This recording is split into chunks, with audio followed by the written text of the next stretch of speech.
Hello and welcome to my AP US History STAAR Review in preparation for the STAAR test. Hopefully you're in my class and you have your handout with you to take notes. If you're not in my class and you just happen to have stumbled upon this, more power to you. Just a word of warning, I'm going to go very fast, so if you find the need to stop and jot down notes, that was probably what you should do. Also, this is my first run through on it, so there may be a couple of mistakes in it. So we're going to start with this guy, Alexis de Tocqueville. Alexis de Tocqueville is a visitor to the United States in our early days.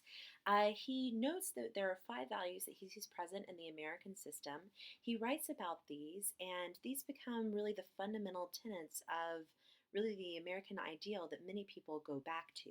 Because he's a foreign observer, that gives him a little bit more credibility on these things.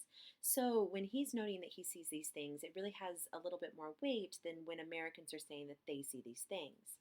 So one of the themes that we definitely talked about a lot this year was the theme of Western expansion. Because we were in the AP class, we started at the beginning of U.S. history, and really this was the history of expansion. For the purposes of the STAAR test, though, remember that it picks up really in that 1830 sort of time and then in the Civil War period. We've looked at this image before, analyzed it almost to death. And we talked about how in the period after the Civil War, many Americans are moving to this Great Plains region of the United States and are moving a little bit further west in order to have this farmland. We talked about that the Homestead Act is really the thing that facilitates this. We read the document of the Homestead Act and we talked about how this was probably one of the things that led to the greatest development of the United States in this period. This is in 1862 in the midst of the Civil War. We talked about that this is a great, sort of plan to move people to the west, so to protect land for the Union, and then also to, get people out of those cities if they're going to be sort of target. The really long-lasting implications of this is that it's going to increase the agricultural development of the Great Plains. It's going to provide cheap and free land to settlers. It's going to hugely just remarkably innovate the United States. Also, technological innovations like still plows and irrigation actually make this possible. And really, it's feeding our hugely growing population of the United States. This is really facilitated by the development of railroads. Railroads in 1860 are not a huge deal. By 1890, they are spanning much of the United States. This is because they hadn't really figured out systems for it. Gauges were different, things like that we talked about. But the methods for producing and the methods for really centralizing the entire process are made thorough by 1890. This is really put into effect with the development of the Transcontinental Railroad. Now, you can make a journey that would have taken you months before in this very short period of time. We also talked about that the Transcontinental Railroad and really the railroad system on whole leads to the development of time zones and central time for the United States. Remember, we had said that if you live in your town, you're fairly isolated. It doesn't matter if you're on the same time as New York, but when the train comes to town, you need to make sure that everyone's running that same time so they know when it's happening. So the railroads decrease travel time. They increase the standard of living because for the first time you can get those consumer goods. We talked about the Sears catalog and various other catalogs that you could get these goods shipped to you that, a generation before you would have had to go without. These really hazardous treks that people died on, like the Donner Party and things like this, are really reduced through the ability of the railroads, and things like the Transcontinental Railroad link our growing and burgeoning nation. So here is a STAAR level test question just to sort of look at. As we're going along, if y'all will pause at this point, answer the question, and y'all can turn these into me, and we can talk to make sure that you get them right. Just to make sure that we're doing this correctly, let's go through how we're supposed to answer a question. So manifest destiny was used to justify an American desire to A, limit the number of immigrants entering the country, B, control the area located east of the Appalachian Mountains, C, expand the United States to the Pacific Ocean, or D, warn European countries against colonizing Latin America. So this is a fairly easy one. Hopefully you already know the answer.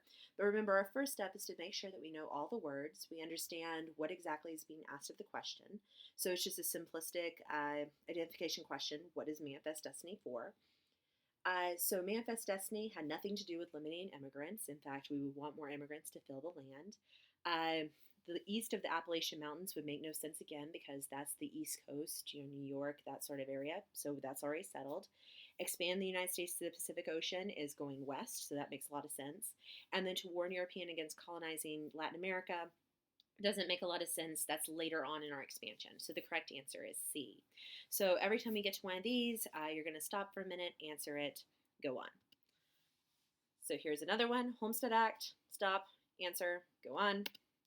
Okay, this brings us to cowboys and the cattle drives. Cowboy culture and cattle drives are a huge part of the West, both in its myth and in its development. We talked about how that many of the cattle trails and railroads run from from Texas. The railroads aren't running through Texas, so they have to do a cattle drive to bring from San Antonio, from the really great land to raise cows, up to the railroads where they can get them to the cities. We discussed that, while it may be great to have cows in Texas, you can't do too terribly much with them when your population needs to eat them was in Chicago. So this desire to get them to these markets is really what's driving this expansion. So this is the cattle boom. This really ends when farmers start to fence it in. Think of it from the farmer's point of view. You do not want a train of cattle like marching through your crops. This is going to cause chaos. And so when they start fencing in the open frontier with their barbed wire, this ends the West. Western music celebrates cowboy life.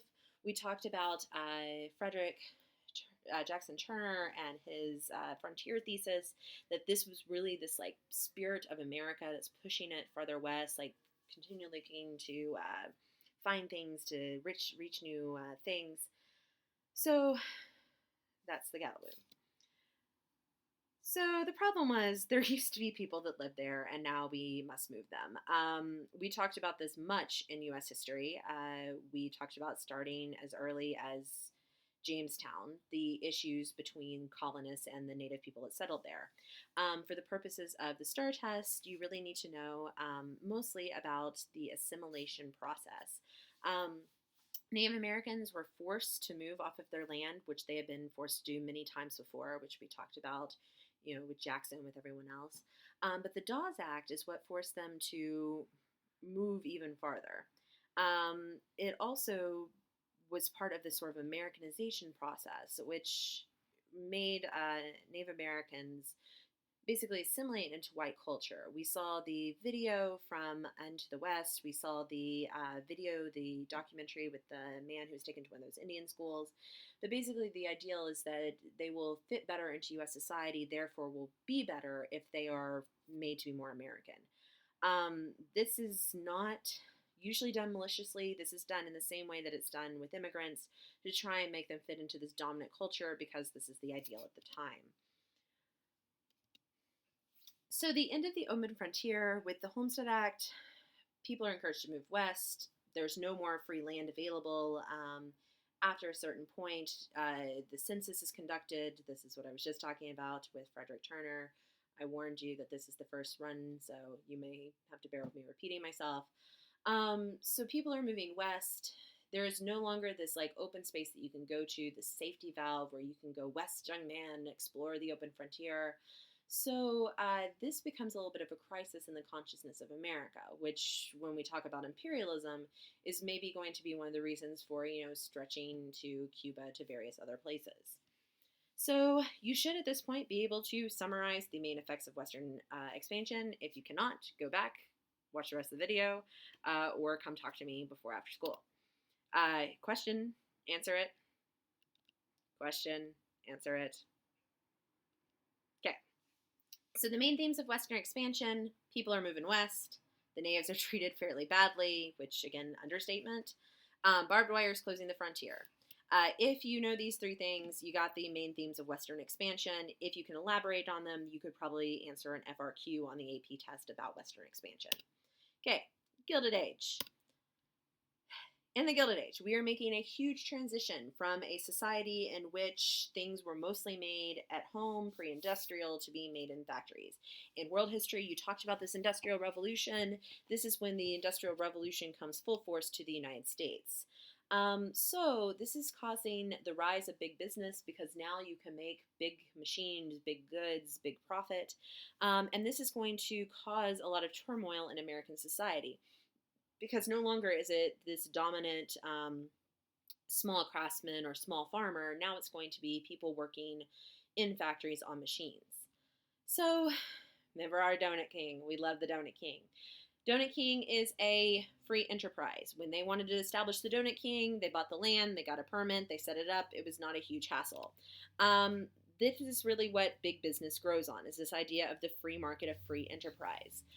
This is the idea of laissez-faire, on which the free market, our government, is based on. So basically, there's little government regulation, which allows for businesses to grow, and in theory leads to great development. But as we've talked about, and we'll talk about some more, this means that businesses can create monopolies, they can charge unfair prices, they can exploit their workers, things like this. So there are pros, there are cons. Definitely, this is a time in which the American economy is booming, but we can talk about whether or not that's good or bad. So you should be able to answer this question. If you cannot, come talk to me. Two dudes that you need to know are Andrew Carnegie and John D. Rockefeller. As this cartoon illustrates, one is a steel baron, the other is an oil baron. Okay, so these monopoly owners, these big business owners, become known as robber barons. We wrote a DBQ asking, were they robber barons or titans of industry? And y'all had some really interesting perspectives on those. So they had ruthless business tactics, which put them in sort of an unfair light, but then at the end of their life, many of them became philanthropists, donated back to charity. The two big ones to know are Carnegie Rockefeller for the AP. There are several others, but we will cover that in our AP review. So these businessmen become incredibly powerful, incredibly wealthy, and because of this, they are able to control the government because they're able to buy through the influence of interest groups and things like this that we'll learn about in AP government next year. And this sort of also leads to the rise of what we call political machines. This is happening much more at a local level. There's a rapid influx of local immigrants. They, come off the boat. They don't really have anywhere to live. There's no sort of like social service net. So these political bosses will give them food, shelter, clothing, a job, and basically tell them, okay, so now that we've done these things, you should vote for us. They have no reason not to. You would vote for any party that's setting you up as well. And so this helps them to gain control of local government. They often make their money illegally. We read The Plunket of Tammany Hall, that great excerpt about what is honest and dishonest graft. I remember where he lays out this is okay, but this is not okay. The leaders of the political machines were often called bosses. Boss Tweed is the main one that we talked about. And we looked at some of his big infrastructure projects they worked on and how much they ended up costing. Cities are growing in this time period by a lot. In particular, there are cities that are on the East Coast and cities that are close by water transit to these East Coast cities. In these cities, you're fairly landlocked. If we're thinking about New York, you can't expand out anymore, so you're going to have to go up. Hence the invention of the skyscraper. Conditions are pretty terrible if you are not the rich there. Housing is in a shortage. People are living in tenements. People are living in super close quarters. This is all urbanization, the growth of cities. So immigrants are moving to cities for work, and because there's a super low cost of living there.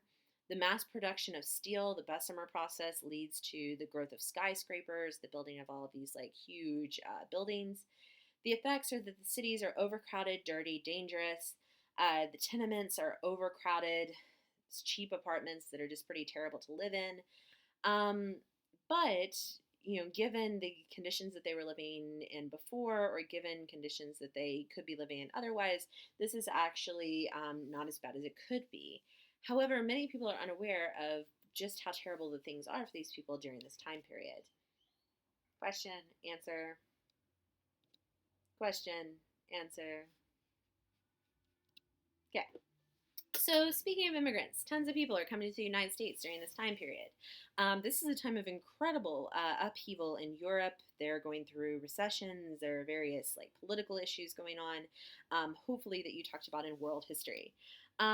The process for coming to the United States becomes more codified in this period. Before, it was just sort of you come, wasn't that extensive of a process. Because of the influx, because of a need for more documentation, it becomes a bit more of a process, hence, Ellis Island and these sorts of things. This huge increase of immigrants leads to a huge backlash. Nativism. There's been nativism in U.S. history since forever. We've talked about it many times, the Know Nothing Party, notably. And so, just like with every other wave of immigrants, there is a backlash against this wave of immigrants. So, these Eastern and Southern European immigrants, which are what we call the second wave immigrants, are facing a lot of discrimination. Honestly, they're facing a lot of this discrimination from people that's grandparents or their parents were, immigrants as well. Uh, we get the Chinese Exclusion Act with this, which outlaws immigration from China just no matter what. Americanization, where immigrants are being forced to assimilate, being like introduced into American culture, and then nativism is racism against immigrants. Um, Americanization and nativism kind of go hand in hand. If you want to not be discriminated against, you become more American. If you want, better conditions, you become more American. So the two kind of go with one another. Conditions in these Gilded Age factories are pretty terrible. We talked about child labor and other hazardous conditions. We talked about that unskilled labor was easily fired and replaced. We discussed briefly the different labor unions that were being formed, but that unless they had just a lot of power behind them, they couldn't get too terribly much done. Unskilled labor is not able to really unionize that well until a little bit later on because, again, they can just be so easily fired and replaced. It's extremely hazardous. We saw the images from the Triangle Shirtwaist Factory fire. There's no minimum wage, no set working week, no overtime, no unemployment insurance. So if you're not working, you're just kind of out of luck. We looked at those documents from the testimony of working men and from the different accountings of the household, like when we did the gallery walks, that explained to us just how on the cusp of disaster a lot of these families were. Okay, brainstorm. Hopefully you can do this. Okay, monopolies. We've seen this image. Conquering, taking. So big business in the Gilded Age. Pro, they're super efficient, so prices are low. They have the resources to do expensive research, and we invent tons of new things in this time period. This is the advent of our modern era. When we did our turn of the 20th century day, we looked at all the new inventions that are being invented. This is really due to this big business. Con is the monopolies, the exploitation of workers, the pollution, and the unfair influence over government policies. This Gilded Age is going to last. We said that we can start it basically with the end of Reconstruction, or even the end of Civil War, and take it till about 1900. It's going to ebb and flow, but really the key thing to remember in this STAAR and in the AP is that the main focus in the Gilded Age is on the local level. The federal level is just not doing much. It's why I said those presidents are the ones that we forget about and we couldn't name an order, and it gets kind of hard. So remember that it's the local level having power, and a lot of times it's these local bosses and these local people with money and influence running things. So major themes, it's bad, lots of problem. Big businesses and monopolies are everywhere. There are pros and cons either way, and eventually these big business owners are going to become philanthropists. Question, answer, question, answer, question, answer. Progressive era. Okay, Gilded Age had a lot of problems. People are not going to tolerate this for very long, particularly this underclass of people, as shown in this image, where they're literally bursting through. So it's the city, the people that are working in the factories, and the farmers that are feeling incredibly exploited by big business. This is where we get the link of populism. So populism is one size fits all. Everybody loves it. It is, popular.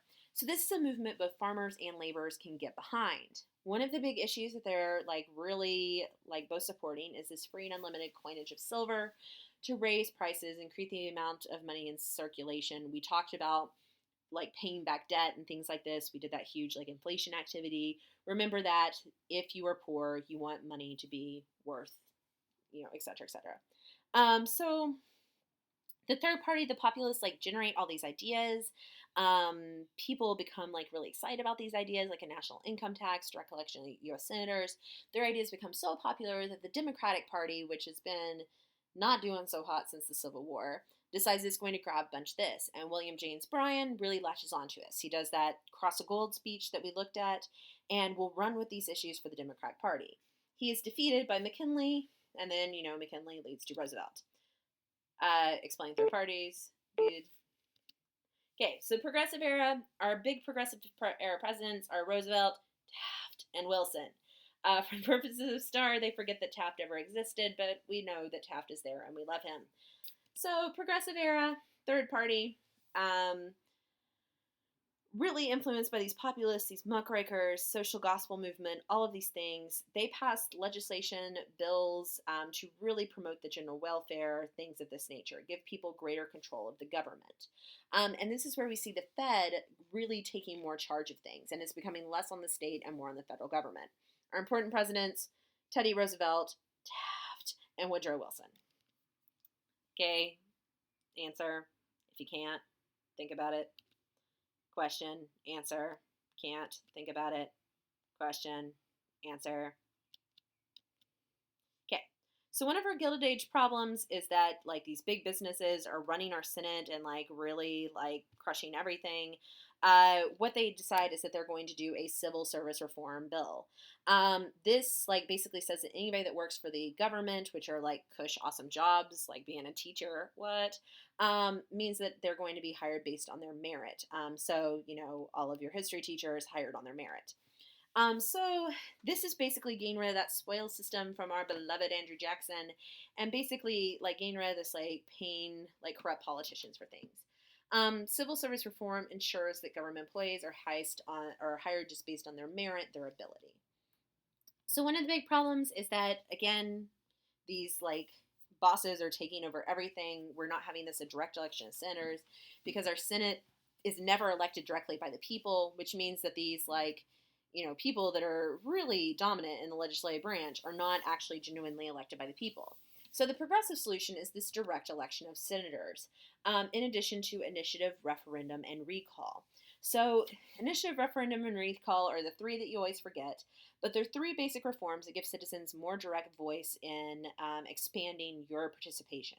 So let's say that you have a politician, he doesn't do what you want him to do. You can have a recall election, force him to like be elected or have face an election sooner than he was before. Referendum, you get a ballot put on or get a measure put on a ballot. Initiative, also taking these things to the power of the people rather than waiting on a politician to do them. 17th Amendment is our direct election of U.S. senators. Senators are elected by popular vote to prevent the corruption. That gives citizens a way more direct voice in the government. Okay. Also, ladies not able to vote. This is because, as we talked about, men have to be the ones to give them the right to vote. They're not going to do that if they believe propaganda like this. So we have our suffragettes, Susan B. Anthony, and all of the others that we talked about, working to gain women's rights. Basically, this is helping to make the U.S. a true democracy, allowing more people to vote. Technically, everybody over 21 can vote at this time, but as we've talked about, this is probably not extremely true because many African Americans are being disenfranchised during this time period. Okay, summary, answer it. Really no initiative, referendum, recall, because you get those mixed up all the time. Also the 17th, 19th Amendment, but really 16, 17, 18, 19. Question, answer, question, answer. Okay.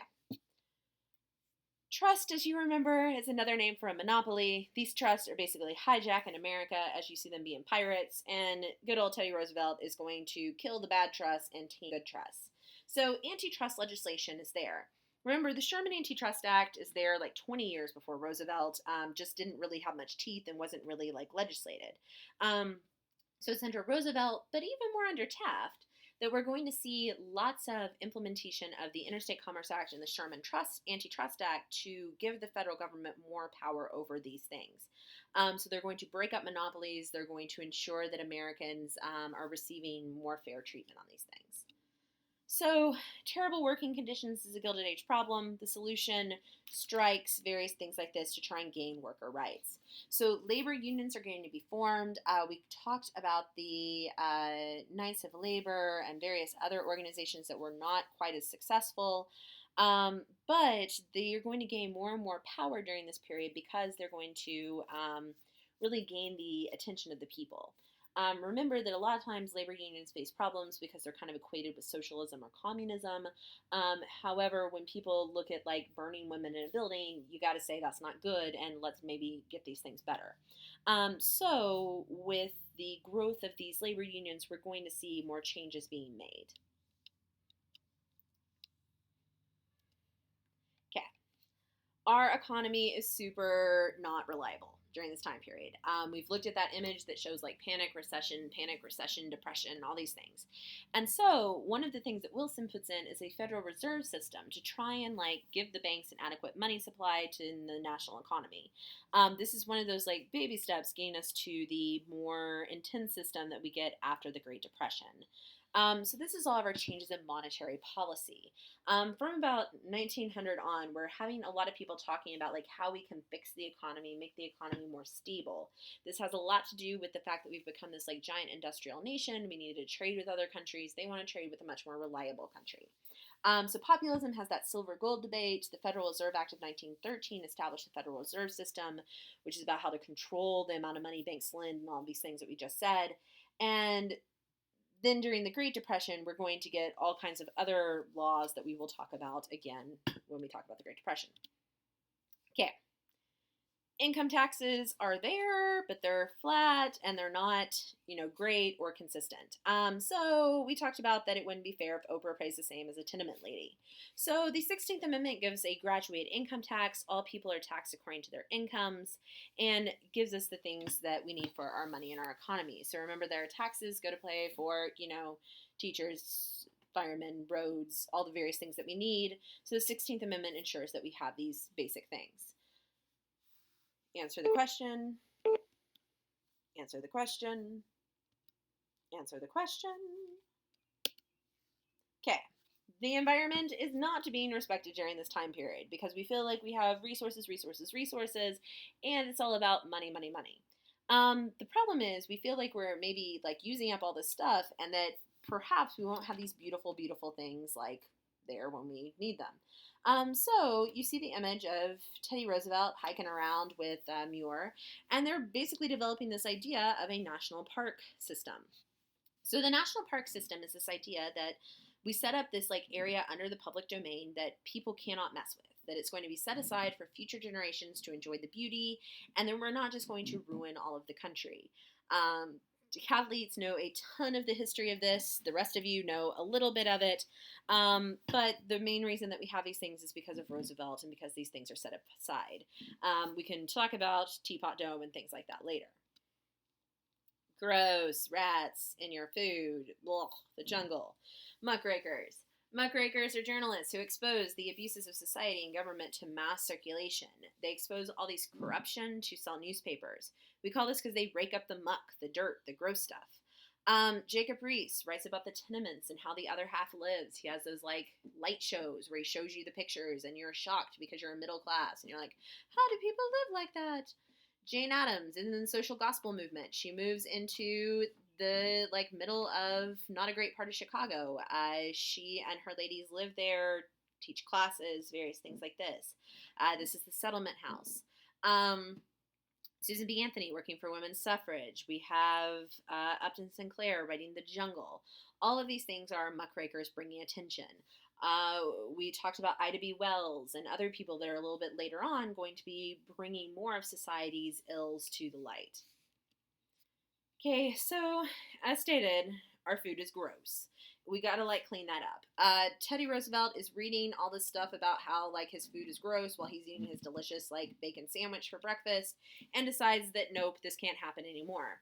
So Sinclair's The Jungle really tells people, hey, we can't have this go on anymore. So the Pure Food and Drug Act, the Meat Inspection Act are all there to basically say, look, we got to check these things out. We talked about how cocaine, like various things like this, right? And this is basically ensuring that we're not putting stuff that's terrible into our foods. So our children not being treated too terribly well, so we got to make that better. Social gospel movement is working on this to help the urban poor. Settlement houses were built in the city slums to provide assistance to people in the area, especially immigrants. They help people assimilate. Jane Addams is really the founder of this movement. She's going to win a Nobel Prize. Question, answer. Question answer. Cool. So the major themes of the progressive era are that things are getting better. Still not great, but better. There's more voting. I mean, still not great, but better. There are antitrust laws, and then we have lots of amendments. So at this point, you should know 13 through 19, which you should have remembered as free citizens vote, income centers with wine and women. So free the slaves, citizenship of African Americans or, anybody really. Free citizens, voting, African American males over the age of 21, still not the ladies. 16, income tax. 17, direct election of senators. 18, prohibition of alcohol. 19, rights for women, votes for women. Okay. So, if you were in my class at this point, we would have a quiz. You've been taking that kind of like as we went. You can come pick up the test with more questions if you want to. There's a vocab sheet in my room that you should pick up to do as extra credit. Remember, STAAR test is just a vocab game. Make sure you know all the crazy vocab and you will get your commended and you will do super well. Continue to follow along. I hope this was not too monotonous, but you should be used to it at this point. I will see you all at a later date.